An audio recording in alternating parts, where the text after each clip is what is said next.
ನಮಸ್ಕಾರ ಸ್ನೇಹಿತರೆ, ಎಲ್ಲರಿಗೂ ನಮ್ಮ ಒಂದು ಫಾರ್ಮಾ ಹೆಲ್ತ್ ಕನ್ನಡ ಯೂಟ್ಯೂಬ್ ಚಾನಲ್ಗೆ ಸ್ವಾಗತ ಅಂತ ಹೇಳ್ತಾ, ಆರೋಗ್ಯ ನಮ್ಮ ಕೈಯಲ್ಲಿ. ನಿಮಗೆ ಅಥವಾ ನಿಮ್ಮ ಒಂದು ಮನೆಯಲ್ಲಿ ಯಾರಿಗಾದರೂ ಉಸಿರಾಟದ ತೊಂದರೆ ಅಥವಾ ಒಂದು ಅಸ್ತಮ ಅಥವಾ ಇದಕ್ಕೆ ಕಟ್ಟಿದಂತಾಗುವಂಥ ಸಮಸ್ಯೆ ಇತ್ತಂದ್ರೆ ನೀವು ಒಂದು ಈ ಡೆರಿಫಿಲಿನ್ ಅನ್ನುವಂಥ ಒಂದು ಟ್ಯಾಬ್ಲೆಟನ್ನು ಹೆಸರು ಕೇಳಿರ್ತೀರಿ, ಅಥವಾ ಈ ಒಂದು ಟ್ಯಾಬ್ಲೆಟನ್ನು ಯಾರಾದರೂ ಬಳಸ್ತಿರ್ತಾರೆ ಮನೆಯಲ್ಲಿ ಅಂತ. ಈ ಒಂದು ವಿಡಿಯೋದಲ್ಲಿ ನಿಮಗೆ ಏನು ಮಾಡ್ತೀನಿ ಅಂತಂದರೆ, ಡೆರಿಫಿಲಿನ್ ಮಾತ್ರೆಯನ್ನು ಯಾಕೆ ನೀಡುತ್ತಾರೆ ಮತ್ತು ಇದನ್ನು ತೆಗೆದುಕೊಳ್ಳುವಂಥ ಒಂದು ಸರಿಯಾದ ವಿಧಾನ ಮತ್ತು ಇದರಿಂದ ಆಗುವಂಥ ಅಡ್ಡ ಪರಿಣಾಮಗಳು ಅನ್ನೋದನ್ನು ಪೂರ್ತಿಯಾಗಿ ಈ ಒಂದು ವಿಡಿಯೋದಲ್ಲಿ ನಿಮಗೆ ತಿಳಿಸ್ಕೊಡ್ತಾ ಹೋಗ್ತೀನಿ. ವಿಡಿಯೋನ ಕೊನೆಯವರೆಗೆ ನೋಡಿ, ಮಿಸ್ ಮಾಡಿದೆ ನೋಡಿ ಅಂತ ಹೇಳ್ತಾ ವಿಡಿಯೋನ ಶುರು ಮಾಡೋಣ ಬನ್ನಿ. ಈ ತಯಾರು ಮಾಡಿರ್ತಕ್ಕಂಥ ಕಂಪ್ನಿ ಬಂದುಬಿಟ್ಟು ಡೆರಿಫಿಲಿನ್ ಅನ್ನುವಂಥ ಟ್ಯಾಬ್ಲೆಟನ್ನ ಜೈಡಸ್ ಕೆಡಲ್ ಅನ್ನುವಂಥ ಕಂಪ್ನಿ ಈ ಒಂದು ಟ್ಯಾಬ್ಲೆಟನ್ನು ತಯಾರು ಮಾಡಿತು. ಮತ್ತು ಇದರಲ್ಲಿರುವಂಥ salt composition generic name, content ನೇಮನ್ನು ನೋಡೋದಾದ್ರೆ ಎರಡು ರೀತಿ ನಿಮಗೆ ಮಾಲಿಕ್ಯೂಲ್ ನೇಮ್ ಅಂತ ಸಿಗ್ತಾವೆ. ಅಂತಂದರೆ ಇಟಿಯೋಫೈಲಿನ್ 77 mg ಸಿಗುತ್ತೆ ಮತ್ತು ಥಿಯೋಫೈಲಿನ್ 23 mg. ಇದರಲ್ಲಿ ಈ ರೀತಿ ಒಂದು ಕಾಂಬಿನೇಷನ್ ಆಗಿ ಏನು ಮಾಡ್ತವೆ ಸಿಗ್ತದೆ. ಇವೆರಡು ಏನು ಮಾಡ್ತಾವಪ್ಪ ಅಂದ್ರೆ ನಮ್ಮ ಒಂದು ಶ್ವಾಸಕೋಶದ ಸ್ನಾಯುಗಳನ್ನು ಏನು ಮಾಡ್ತಾವೆ ರಿಲ್ಯಾಕ್ಸ್ ಮಾಡಿ ಸುಲಭವಾಗಿ ಉಸಿರಾಡಲು ಏನು ಮಾಡ್ತಾವೆ ಅಂದರೆ ಸಹಾಯವನ್ನು ಮಾಡ್ತಾವೆ. ಇದರ ಒಂದು ಉಪಯೋಗಗಳಿಗೆ ಮಾತಾಡ್ತಾ, ಉಪಯೋಗಗಳ ಯಾವ ರೀತಿ ಅಂತ ಏನೆಲ್ಲ ಒಂದು ತೆಗೆದುಕೊಂಡ್ರೆ ಏನೆಲ್ಲ ಉಪಯೋಗಗಳು ಆಗ್ತಾವೆ ಅಂತ ನೋಡ್ತಾ ಹೋದಂಗಿಲ್ಲ.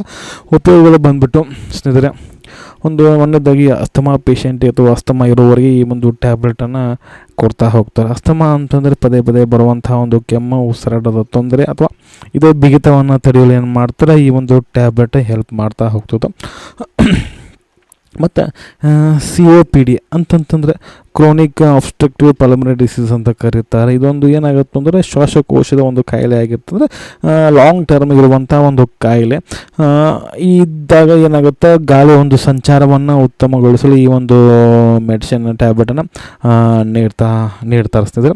ಮತ್ತು ಬಂದುಬಿಟ್ಟು ಬ್ರಾಂಕಿಟೈಸ್ ಒಂದು ಏನಾಗುತ್ತೆ ಒಂದು ಡಿಸೀಸ್ ಕಾಯಿಲೆ, ಈ ಒಂದು ಮೆಡಿಸಿನನ್ನು ಕೊಡ್ತಾ ಹೋಗ್ತಾರೆ. ಅಂತಂದರೆ ಇದೇನು ಅಂದರೆ ಶ್ವಾಸನಾಳದಲ್ಲಿ ಏನಾದರೂ ಒಂದು ಉರಿಯೂತ ಉಂಟಾಗಿ ಕಫ ತುಂಬಿಕೊಂಡಾಗ ಏನಾಗುತ್ತೆ ತೊಂದರೆ ಆಗುತ್ತೆ. ಆ ಒಂದು ತೊಂದರೆಯನ್ನು ಕಡಿಮೆ ಮಾಡಲು ಏನು ಮಾಡ್ತಾರೆ ಅಂದರೆ ಈ ಒಂದು ಬ್ರಾಂಕೈಟಿಸ್ ಅಂದರೆ ಈ ಒಂದು ಡೆರಿಫಿಲಿನ್ ಅನ್ನುವಂಥ ಟ್ಯಾಬ್ಲೆಟನ್ನು ಏನು ಮಾಡ್ತಾರೆ ಕೊಡ್ತಾರೆ ಸ್ನೇಹಿತರೆ.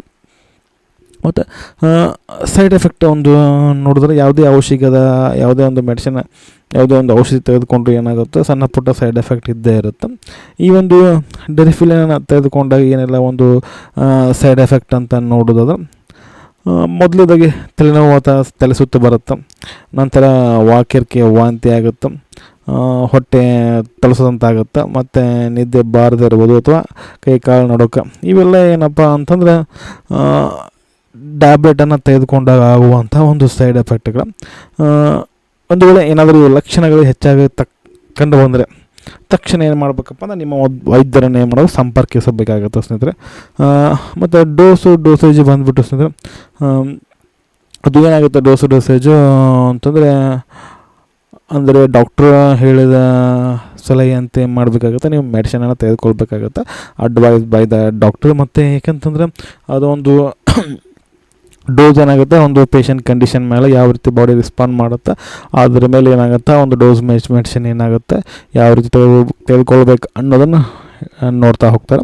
ಮತ್ತು ಯಾವುದೇ ಮೆಡಿಸಿನನ್ನು ಲಾಂಗ್ ಟರ್ಮ್ ಆಗಿ ಈ ಒಂದು ಮೆಡಿಸಿನ್ ಯೂಸ್ ಮಾಡೋ ಹಾಗಿಲ್ಲ ಸ್ನೇಹಿತರೆ. ಇನ್ ಜನರಲಾಗಿ ಹೇಳಿದ್ರೆ ಈ ಒಂದು ಮೆಡಿಸಿನ್ ಬಗ್ಗೆ ಅಂತಂದರೆ ಬೆಳಗ್ಗೆ ಒಂದು ರಾತ್ರಿ ಒಂದು ತೆಗೆದುಕೊಳ್ಳೋಕೆ ಹೇಳ್ತಾರೆ, ಒಂದು 15 ದಿನ, 1 ತಿಂಗಳು, ಈ ರೀತಿಯಾಗಿ ಒಂದು ಕಂಡೀಷನ್ ಮೇಲೆ ಏನು ಮಾಡ್ತಾರೆ ಡೋಸೇಜ್ ನಿರ್ಧಾರವಾಗುತ್ತೆ ಸ್ನೇಹಿತರೆ. ಇದಾಗಿತ್ತು ಇವತ್ತಿನ ಈ ಒಂದು ವಿಡಿಯೋ ಹೆಂಗೆ ಅನ್ನಿಸ್ತು ಅಂತ ಕಮೆಂಟ್ ಮಾಡಿ. ವಿಡಿಯೋ ಇಷ್ಟ ಆಯ್ತಂದ್ರೆ ಒಂದು ಲೈಕ್ ಮಾಡಿರಿ, ಅದಷ್ಟೊಂದು ವಿಡಿಯೋನ ಶೇರ್ ಮಾಡಿರಿ ಅಂತ ಹೇಳ್ತಾ ಮತ್ತೊಂದು ವಿಡಿಯೋದಲ್ಲಿ ಮತ್ತೆ ಸಿಗ್ತೀನಿ. ಅಲ್ಲಿವರೆಗೂ ಬಾಯ್. Thanks for watching. ಆರೋಗ್ಯ ನಮ್ಮ ಕೈಯಲ್ಲಿ.